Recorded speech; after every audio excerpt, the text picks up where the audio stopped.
What is going on, Panthers Nation? Carolina Dad here. Hope y'all are doing well. You're getting this episode a little bit early because I'm going to be at a work conference in Las Vegas from Sunday through Wednesday, which means I don't have time to record. Although I am going to bring my laptop, going to bring my AirPods just in case something wild happens, because it may, with Brian Burns while I'm out and about and traveling. But here we go, folks. One, I'd like to apologize as we get this episode started for the visor. If you are watching the podcast, this is my last resort hat. I tend to run through hats and hoodies and shirts, and I have them all sorted up here. But some nights when I finish recording, I end up taking them downstairs. I'd already got everything set up, which is a pain as it is. And I was like, I'm not going back down. So we're rocking the visor. Could have went with no visor and just hair, but my hair is pretty dang wild. All right, folks, let's jump in. This week's episode, we're going to talk combine preview, at least what we got out of Dan Morgan, Dave Canales. We are going to talk about, let me pull up an agenda so we can make this official. Oh my gosh. NFL Player Association grades. Sorry, I have other content that I'm doing outside of this episode. Price increases for Panthers tickets. New practice facility. Tell me where you heard that before. And the latest on Brian Burns. Are the Panthers going to trade him? Is that a potential? Now, before I get really into this, I got to take a second and pause and give a shout out to our international listeners. I've now been, streamed in, listened in 22 countries outside of the US. 22 countries. That's crazy. It's crazy, and I'm very appreciative of y'all. Like, you don't understand this.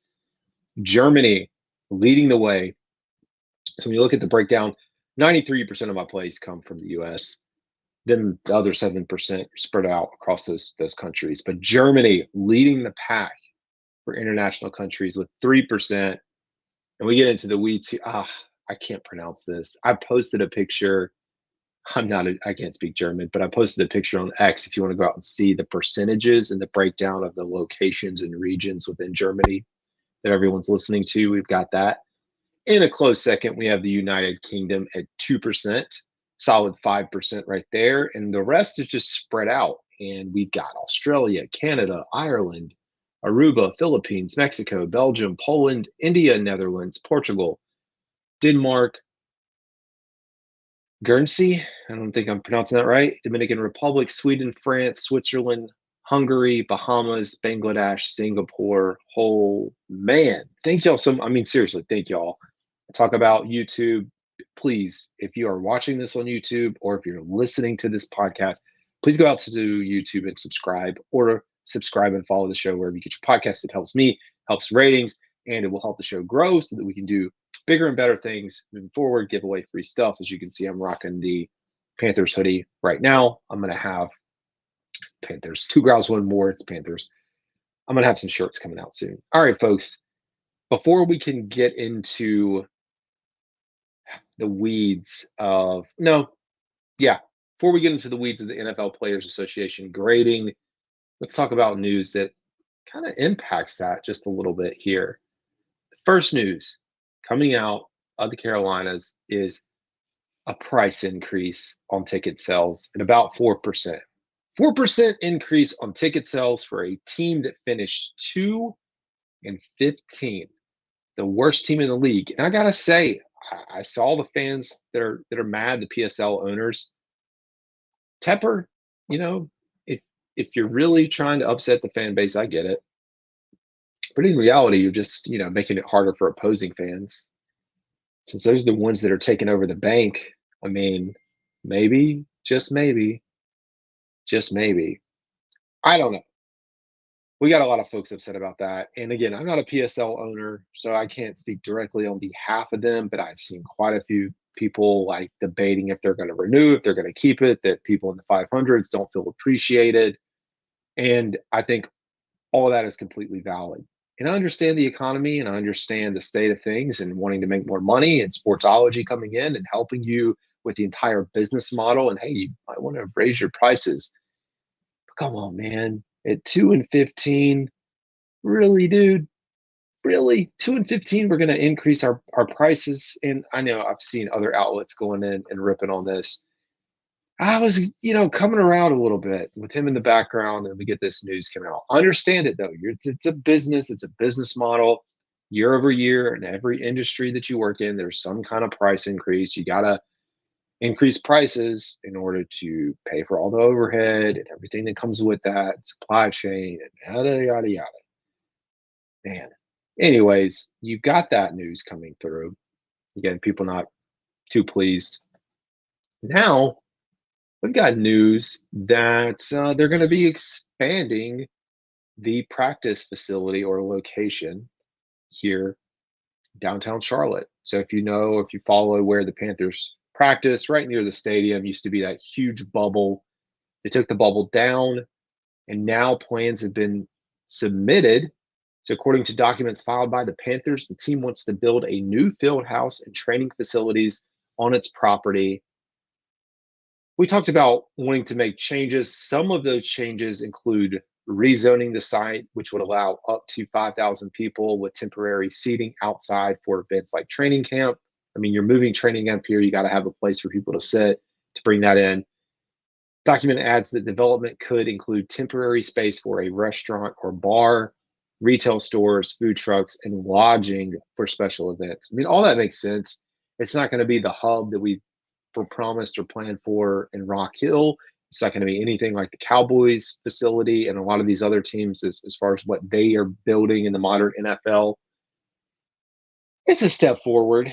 Now, the thing with this, and if you followed my show or you followed me months and months ago when they announced training camp was moving from Wofford into Charlotte, I said, guess what, folks? The days of free training camp are gone. Gone. You're not going to be able to go for free, which is how it's been in the past. They introduced Ticketmaster. That's step one. Well, once you have people using Ticketmaster, next step, you just add a $5 fee or $10 fee. You pay for the back together, whatever it's called, Fan Fest at Bank of America Stadium. Why not go ahead and charge tickets, do all those concessions, and everything that comes along with that for training camp? And that's what's going to happen. And with this mixture of charging to go, and it's going to, like, if you look at Sportsology and the people they've assisted, not only are they helping the front office, they're also helping for things like this. And we've seen direct quotes from some of those impacted by Sportsology that use them that talk about charging for training camp. Now, it's not only will it be a fee to get in, you can say goodbye to autographs.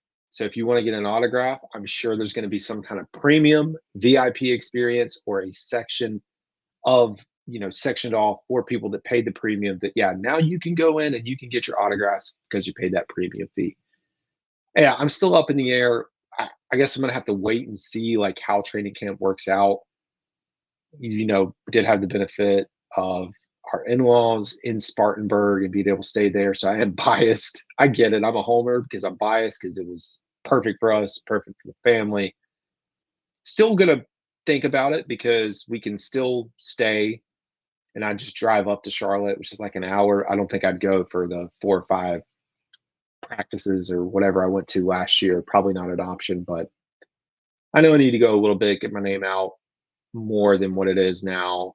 Start talking to some fans, get some fan interviews from those in-person sessions. But anyways, I digress. We'll move on. It does have a nice segue for me to talk about the NFL Players Association grades that are reported on by the players of the teams. And last year, the Panthers, and I remember when this happened, I was like brand new to this. Panthers came in at number 12 overall in their 2023 report card. Treatment of facilities, they got an A. Food services, they got a D. Weight room was a B. Strength coaches A. Training room B minus. Training staff A plus. Locker room B plus. Team travel B plus. This year, down 17th overall. Let's look at the overview that was provided. The Carolina Panthers finish up in the middle of the pack, a little above that in this year's rankings, but they made several improvements to their facilities over the last year. The most significant comes from the changes made in the cafeteria. They hired a new head chef and made major innovations. 100% of returning player respondents said that the cafeteria food and program improved from last year. The major issue bringing down the team grade comes from the responding players' belief that club owner David Tepper is not willing to invest necessary money into the facilities.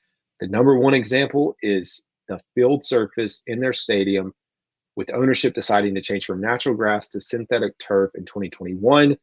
When asked this season, 100% of the player respondents in Carolina said that they would prefer to play on grass rather than turf. It's a major frustration within the locker room, feeling like they are being forced to play on a surface that is not safe simply because it's cheaper to maintain. And yep, that's exactly what it is. Cheaper to maintain because now you have Charlotte FC, who I do follow and support now. Charlotte FC changing out the facilities. You look at the concerts, you look at the high school football, much easier to maintain a field like this. But here's the slap in the face when you bring in these international soccer football clubs from overseas and you bring in a grass surface because that's what they want to play on, but you don't do it for the team that you own. It says a lot about you, and it's not a great look. What's different from this year and last year is this year we got a grade for coaches and we got a grade for ownership. Let's talk about it. Treatment of facilities was a B. Food and cafeteria was a B. I should say that ranks 7th in facilities, 13th in food. Nutrition was a B plus, 6th overall, 6th in the league. Locker room was a C plus at 18th. Training room, C plus at 18th. Training staff, A minus, even though we got so many injuries. Okay. 3rd. Weight room, B, which ranked 15th. Strength coaches, A, ranked 4th. Team travel was a B minus at 11th. Get this, head coach, and I don't know if this is Reich, if it's Tabor, doesn't matter, A minus. But that A minus was 16th in the league, so almost half the teams in the league really like their head coach. And ownership, almost last in the NFL. Who would have thought? At a D, 28th overall. And again, we talk about the field and getting in grass. Tepper wants to win some people over, at least win some players over. Just say, come out tomorrow and say, you know what, we're going to go out. We're going to put in a grass field just for y'all. Like, just do that, man. You'd make so many people happy, so many players happy, better experience for them. Now, going back, let's look. I think Kansas City Chiefs have like the best overall ranking. I'm looking at the owner grades. So the worst owner grades, this is surprising. Tampa Bay had a D minus. They were below us. Cardinals had an F. Pittsburgh had an F. Kansas City had an F minus for ownership. How does the best team in the NFL have that? It's mind blowing. Head coach. Well, I guess let's look at the best owners. Wonderful Jerry Jones. He's not in the top. We have Vikings and Minnesota or Miami, excuse me, 2 A pluses, and then we get into a bunch of A's. Where are the Cowboys? Dallas Cowboys a B. All right, well, he's owner, general manager. Head coach, 3 got A pluses. Minnesota, Detroit, Kansas City. Like I said, a bunch of A's and a bunch of A minuses, a bunch of B's and B minuses. The lowest grades, Atlanta Falcons, C plus, Washington, C, Las Vegas, D. I have to feel that was before Pierce took over. So maybe this was Frank Wright who was being evaluated. So in 2023, the NFL Players Association worked with Statler, Nagel, and research experts at Artemis Strategy Group to further enhance the survey process and provide third-party perspective. Yeah, the survey was administered from August 26th to November 16th. Artemis Strategy Group conducted the consensus survey online and provided access to every player on the 2023 NFL roster at the time of the survey. A total of 1,706 players completed the survey this year, collected anonymously, evaluated their current workplace based on club experience, included both closed-ended and optional open-ended questions, grades. Yeah, you can go read all this. Published, available for anyone and everyone to go out there and read. All right. Made it through the crux of the content. Now it's time to talk about NFL Combine, which is coming up. Well, as I record this, it will have started, or whenever you're listening to this, it's probably going to be in progress.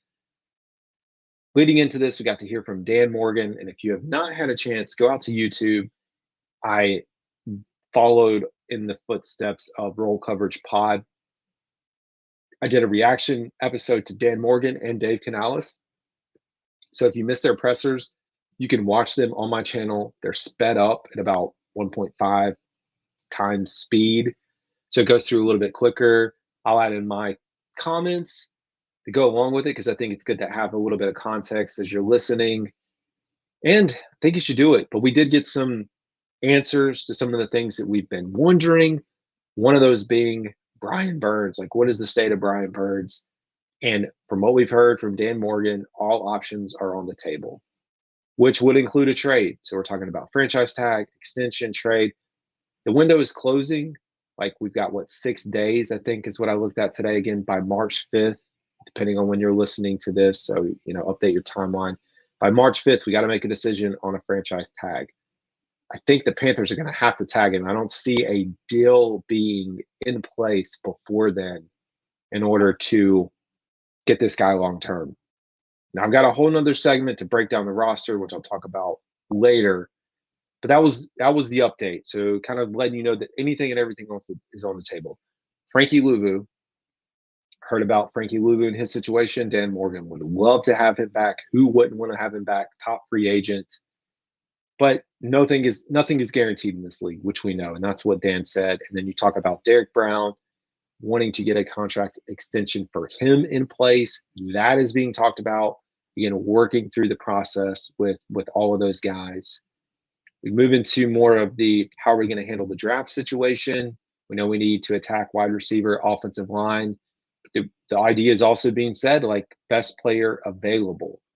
So whoever is the best player. Now, I don't know that that's means we're drafting a quarterback and that's the best player on the board at 33, but best player to help us get better. And that's the model we need. Now, what we hope for is that for, at pick 33, there's a quarterback or someone, likely got to be a quarterback, still on the board that a desperate team wants to move up and get in the second round. They trade up, let us trade back a few spots, get maybe not a few spots, but trade back, go ahead and get, a second round, a third round, build out a little more capital, still get your receiver, still get your offensive line and the help that you're going to need to satisfy.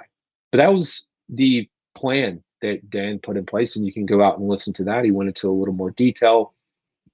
Still talked about Scott Fitter and being close to him, which is kind of just a weird situation to listen to. But hey, they're buddies. They work together and still friends. I said, I'm glad y'all can be friends all you want. Just don't have Scott consulting you as you talk about what your plans are and what you want to do with this team. Like, just leave him out of those conversations, please. For me, for everyone. Of course, we got to hear from head coach Dave Canales, and pleased to hear him talk through strategy. Doesn't feel like it's a fix-it situation with Bryce Young.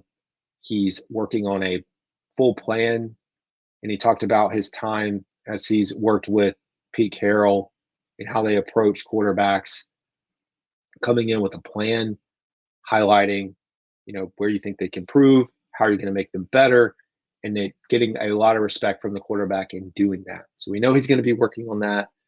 We talk about the roster. One of the things that I really liked, one, Chuba Hubbard's running back one. I don't think that's a surprise. Miles Sanders likely still going to be here. We know there's work to do in the wide receiver room. Ike Ekwonu is going to be at left tackle, not getting moved inside. So all the folks that are like, please move Ike inside, not going to happen. One of the things that Dave talked about was last year in Tampa Bay, the process that they went through and the roster that was intact. Now, you had a Mike Evans and a Chris Godwin, who are two pretty dang good players, especially Mike Evans. But he was highlighting how in the offseason they didn't really get a lot of pieces on the offensive side of the ball. It was primarily focused on defense. They were strapped for cash. They couldn't get big free agents. Again, like I said, you got the receivers there, so that helps. But you had the Baker Mayfield. And at that point, it's like, okay, guys, this is who we have. This is who we are. What can we do and build around to get us in a better position to win and execute? And that's exactly what he did. So I like that philosophy and being able to do that. He even mentioned how Jerry Rivera was able to do that with the roster last year with all the injuries. And that's so true. So true of Jerry Rivera. and really high praise for Ivero. And again, having him back, and this is again Dave, super excited to have him. So all good stuff there. I'm probably missing bits and pieces because he spoke for like 20 minutes. But if you really want to go out there, I go say the last thing. He talks about running the ball, being stubborn, running the ball.